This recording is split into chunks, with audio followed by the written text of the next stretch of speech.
The movie begins with a postman delivering letters to remote homes in the middle of a forest. He arrives at a house where a woman is washing blood-stained clothes. He knocks on the door, but the woman does not hear him because she is listening to loud music. At this moment, the postman suddenly notices creaking noises coming from the house's basement. Thinking someone is trapped inside, he opens a wooden cover and tries to help. Unfortunately, he is abruptly dragged inside by an unseen force. The scene then shifts to 30 years later, when a group of teenagers are heading to a forest for camping. This trip is called Offline Vacation, where these children are sent by their parents because of their addiction to the internet and gadgets. Upon their arrival, the manager greets them and says that this is their golden opportunity to overcome their addiction and get close to nature. The 50 teenagers are divided into teams with a guardian assigned to each group. They are then forced to turn in their phones and prepare for their journey. In a forest cabin, we see the same woman from 30 years ago, but she's much older now. She has hunted a deer and is trying to drag it into the basement. Unfortunately, she ends up slipping and falling into the basement. Moments later, a monstrous creature appears and kills the woman in an instant. In the next scene, the teenagers are getting ready for a 3-day hike in the woods. We then see Counselor Isa's group, which includes 5 kids: quiet Zosia, athletic Daniel, frivolous blonde Anelia, gamer Julik, and a gay boy named Bartek. Before they leave, a local priest arrives in a fancy car and greets everyone. He states that modern technology is the biggest threat to their kids and hopes that they will overcome their addiction. He prays for the teenagers and also sprinkles holy water on their cell phones and their laptops. Next, Isa's group sets off for camping, and during this time, Julik shows interest in Zosia. He says that her necklace reminds him of the Terminator T-800. This makes her chuckle and she reveals that it's her family memento. Meanwhile, Daniel attempts to flirt with Anelia but is constantly interrupted by Bartek. Irritated, he begins to insult him by making homophobic comments. The two then get into a physical fight, and Daniel ends up pushing Bartek to the ground, injuring his leg. Fortunately, before the matter can escalate further, the others intervene and separate them. Moments later, when Julik goes to relieve himself at a distance, he comes across a torn deer carcass. Thinking that a large animal is nearby, he gets scared and summons everyone to investigate, but Isa explains that it's just a trap set by the poachers and instructs them to continue walking. Zosia then looks around and catches a glimpse of an unusual hand near a tree. This terrifies her, but she remains quiet and doesn't tell anyone. Later, the group sets up their camp in the middle of the woods. They then sit around a fire and start sharing about their lives. Julik reveals that he's a gamer and has a YouTube channel with 1 million subscribers. It's freaking awesome. He used to skip school often to play games, which made his parents furious. He further explains that he was about to go to Korea for a competition with a reward of $500,000. However, his parents refused and sent him on this camping trip instead. At night, everyone goes to sleep, but Daniel feels restless, so he heads to a nearby lake to smoke. Anelia joins him shortly after, and she starts smoking as well. The two then begin flirting, and during their conversation, Anelia discovers that he is still a virgin. She decides to give him the best night of his life and gets intimate with him. After they finish, Anelia returns to her tent while Daniel retrieves a phone he had hidden in his clothes. He starts swiping through girls on a dating app, unaware that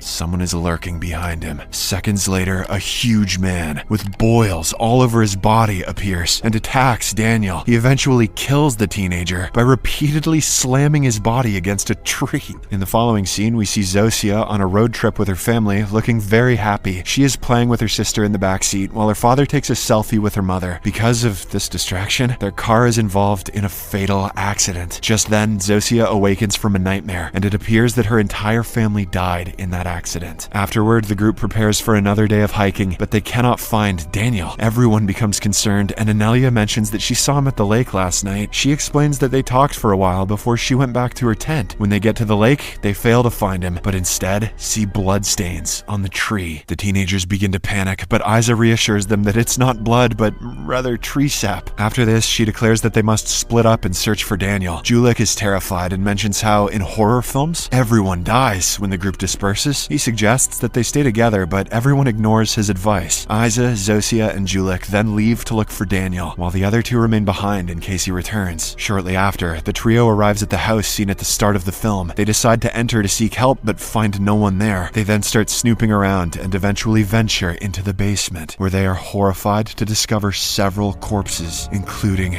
Daniels. Before they can do anything, the huge man arrives at the house, forcing the group to close the basement door and hide. Julik almost vomits from the disgusting smell, but Isa stops him. Moments later, the killer enters the basement and the group desperately tries to flee through the window. Zosia and Julik are able to escape, but when Isa tries to leave, she notices Daniel's phone ringing in his pocket. Determined to get the device, she stays behind and prepares to fight the monster. Sadly, this turns out to be a grave mistake, as the killer easily overpowers Isa. He then decapitates her and throws her head at Zosia and Julik's feet. Horrified, the two immediately run away from there. Meanwhile, Anelia and Bartek are talking by the lake, and he confides in her about the struggles of being gay in such a homophobic town. Anelia also discusses her own struggles, such as how everyone thinks she is a dumb and easy woman. As they are engrossed in conversation, the killer suddenly appears and thrusts a metal rod into Anelia's head from behind. This kills her on the spot, while the terrified Bartek runs away from there and eventually arrives at a church. Elsewhere, Julik and Zosia stumble upon a house in the middle of the forest where they encounter an old man. The man invites them inside and the duo informs him about a deformed monster who killed their friends. They begin to panic and ask for a phone so they can call the police. However, the old man calms them down and states that he doesn't have a phone. It is then revealed that he is the postman who was attacked 30 years earlier. He lost his legs in the incident, but somehow managed to escape. He then reveals that there are not one, but two giant killers. They are twin brothers who were once normal kids, but one day, while playing in the forest, they found a strange stone in the wreckage of a crashed plane. The twins took the stone and brought it home. At night, a dark liquid emerged from the stone and entered the twins' bodies, transforming them into savage carnivores. Their mother awoke the next morning to the horrifying sight of her sons eating their dog. She then confined them to the basement and hunted animals to feed them. After saying this, the old man suggests that they stay there because he has weapons and food. Julik believes it's a good idea. However, Zosia insists that they cannot simply stay without doing anything. She decides to retrieve Daniel's phone and call the cops, leaving Julik with no choice but to follow her. Elsewhere, Bartek runs into the priest we saw earlier in the movie. He frantically explains the whole story and asks for a phone to call the cops. The priest claims that he has a phone, but there's no signal in this area. However, seconds later, the telephone begins ringing, exposing his deception. The priest then swiftly strikes Bartek in the head, knocking him out. A while later, Bartek awakens to find himself tied to a chair and gagged. The priest sits in front of him and claims to know Bartek from when he first arrived last year. He insults him for his sexual orientation and claims that people like him are harmful to society. Just then, the priest hears noises outside and goes to investigate. He is suddenly approached by the deformed killer, who crushes his skull and murders him. The killer then uses a wood chipper to shred the priest's body into pieces. Inside the church, Bartek manages to free himself from his ties. When he hears someone approaching, he tries to hide in the confessional box, but gets discovered by the killer. Meanwhile, the other two teenagers arrive at the killer's house to retrieve the phone. The plan is simple. Julik has to distract the killer with some noise, while Zosia sneaks into the basement to grab the phone. Before leaving, she hands him a knife for protection and also kisses him. This boosts Julik's confidence so much that he goes to the front door and challenges the monster to come out. The killer soon shows up, and Julik clumsily tries to fight with him. Meanwhile, Zosia heads to the basement and searches for Daniel's phone. She eventually finds it, but soon realizes that the killer is now staring at her. Just when it appears she is going to meet her demise, Julik arrives and stabs the monster, but it seems to have no impact on his mutant body. The killer tosses Zosia aside, rendering her unconscious. He then turns his attention to Julik and brutally bites the flesh off of his face. While unconscious, Zosia again dreams of the accident involving her family. She witnesses her father surviving the accident but being gravely injured. He is panting and pleading for help, but despite her best efforts, Zosia cannot help her father. Just then, she awakens in the basement and discovers herself chained. She notices Julik nearby, badly injured with a knife stabbed into his abdomen. She then pulls Daniel's phone from her pocket, but it quickly runs out of battery and turns off. Feeling helpless, Julik asks her to finish him off, saying he can't bear the pain anymore. Zosia then sobs and reluctantly twists the knife into his abdomen, putting an end to his suffering. Following this, she uses the knife to unchain herself and break free. At first, Zosia thinks of escaping out of the basement window, but as she remembers all of her dead friends, she realizes that she can't just leave without confronting these monsters. Why? Upstairs, Zosia finds a giant machete lying in the room and grabs it. She notices one of the twins snoring in bed and realizes the other is not at home. Filled with vengeance, Zosia stabs the monster repeatedly until he finally stops moving. She then gets out of the place and runs away. Meanwhile, the old postman is inside his house when someone knocks on the door. Assuming it must be the twins, he grabs his gun and fires several times at the door. But when he goes to check, he discovers Bartek's corpse, who had actually escaped the killer's clutches and was trying to find his way back to safety. Elsewhere, Zosia runs through the forest for hours and finally comes across a policeman. She is so traumatized that she fails to explain the entire situation. However, the cop notices her distress and embraces her. The two then begin to drive away, but soon come across one of the killers lying on the road. The cop assumes someone is dead and exits the car to investigate, despite Zosia's pleas not to. When the cop sees the monster move, he pulls out his gun and attempts to shoot, but before he can do it, the killer easily chops him with an axe, resulting in a painful death. He then gets on top of the car, attempting to stab Zosia, but she manages to reach the driver's seat and start the car in the nick of time. This tosses the monster to the ground, and Zosia uses the opportunity to run him over multiple times. After being convinced that he is actually dead, she drives away from there. In the final scene, two drunkards come across the monster lying on the road at night. Surprisingly, he is still alive and somehow manages to get up. At home, it is revealed that his brother also survived the stabbings. He then gets up from his bed and looks at the police lights outside his house. Subscribe for more videos like this,